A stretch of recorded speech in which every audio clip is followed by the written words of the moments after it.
Assalamualaikum warahmatullahi wabarakatuh. Pada video kali ini, saya akan membahas secara singkat mengenai laporan keuangan dan laporan audit.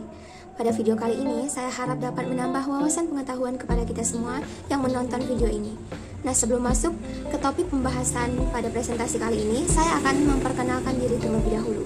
Perkenalkan, nama saya Yusri dengan NPM 20051700064 dari kelas 6B Akuntansi Pagi. Laporan keuangan. Apa sih itu laporan keuangan? Laporan keuangan adalah laporan yang memuat informasi keuangan atau organisasi yang berguna untuk memantau dan mengelola kinerja keuangan suatu perusahaan. Terdapat beberapa jenis laporan keuangan menurut standar akuntansi keuangan. Yang pertama yaitu laporan laba rugi. Laporan laba rugi adalah laporan yang menunjukkan pendapatan dan biaya selama periode tertentu. Laporan laba rugi menyajikan informasi mengenai pendapatan dan biaya dan laba atau rugi bersih selama periode tertentu.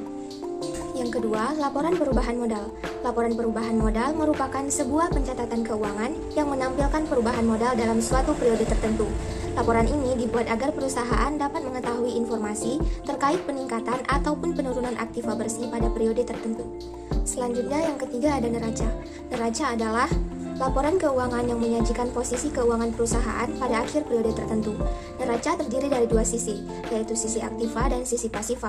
Sisi aktiva menyajikan aset perusahaan seperti kas, piutang, persediaan, dan aset tetap. Sisi pasiva menyajikan kewajiban perusahaan seperti hutang dagang, hutang pajak, hutang bank, serta ekuitas pemilik. Nah, yang keempat ada laporan arus kas. Laporan arus kas ini menyajikan arus kas masuk dan arus kas keluar kas selama periode tertentu. Laporan arus kas terdiri dari 3 bagian, yaitu arus kas dari aktivitas operasi, arus kas dari aktivitas investasi, dan arus kas dari aktivitas pendanaan. Laporan arus kas membantu dalam mengevaluasi arus kas perusahaan dan memastikan bahwa perusahaan dapat memenuhi kewajiban finansialnya. Dan yang terakhir ada catatan atas laporan keuangan. Catatan atas laporan keuangan atau financial statement footnotes adalah informasi tambahan yang disajikan dalam laporan keuangan untuk memberikan penjelasan dan informasi secara detail tentang pos-pos tertentu dalam laporan keuangan. Tujuan dari catatan atas laporan keuangan adalah untuk memberikan informasi yang lebih lengkap dan relevan kepada pembaca laporan keuangan agar mereka dapat memahami kondisi keuangan suatu perusahaan secara lebih baik. Adapun tujuan dari laporan keuangan adalah yang pertama, memantau kinerja keuangan perusahaan. Yang kedua, menginformasikan pemangku kepentingan. Yang ketiga, memenuhi persyaratan perpajakan dan regulasi. Dan yang keempat, membantu perencanaan keuangan. Yang terakhir, menilai kelayakan pinjaman dan kredit. Terdapat beberapa manfaat dari laporan keuangan, yaitu yang pertama, memantau kesehatan keuangan. Yang kedua, mengambil keputusan investasi. Yang ketiga, membantu mencari sumber pendanaan. Yang keempat, meningkatkan transparansi. Dan yang terakhir atau yang kelima, menilai kinerja bisnis. Selanjutnya yaitu laporan audit.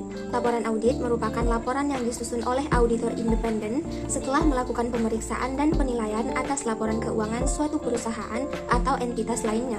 Terdapat beberapa opini dalam laporan audit, yaitu yang pertama, pendapat wajar tanpa pengecualian, yaitu diberikan oleh auditor jika tidak terjadi pembatasan dalam lingkup audit dan tidak terdapat pengecualian yang signifikan mengenai kewajaran dan penerapan prinsip akuntansi berterima umum dalam penyusunan laporan keuangan. Konsistensi penerapan sistem akuntansi serta pengungkapan memadai dalam laporan keuangan. Kedua, yaitu pendapat wajar tanpa pengecualian dengan bahasa penjelasan.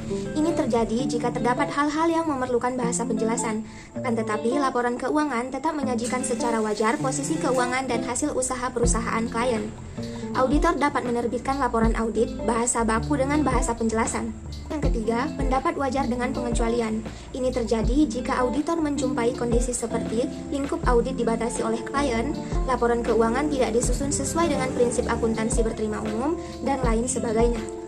Lalu ada pendapat tidak wajar. Pendapat ini terjadi jika laporan keuangan klien tidak disusun berdasarkan prinsip akuntansi berterima umum sehingga tidak menyajikan secara wajar posisi keuangan, hasil usaha, perubahan saldo, dan arus kas perusahaan klien. Yang terakhir, laporan yang di dalamnya auditor tidak menyatakan pendapat. Nah, jika auditor tidak menyatakan pendapat atas laporan keuangan auditan, maka laporan ini disebut dengan laporan tanpa pendapat.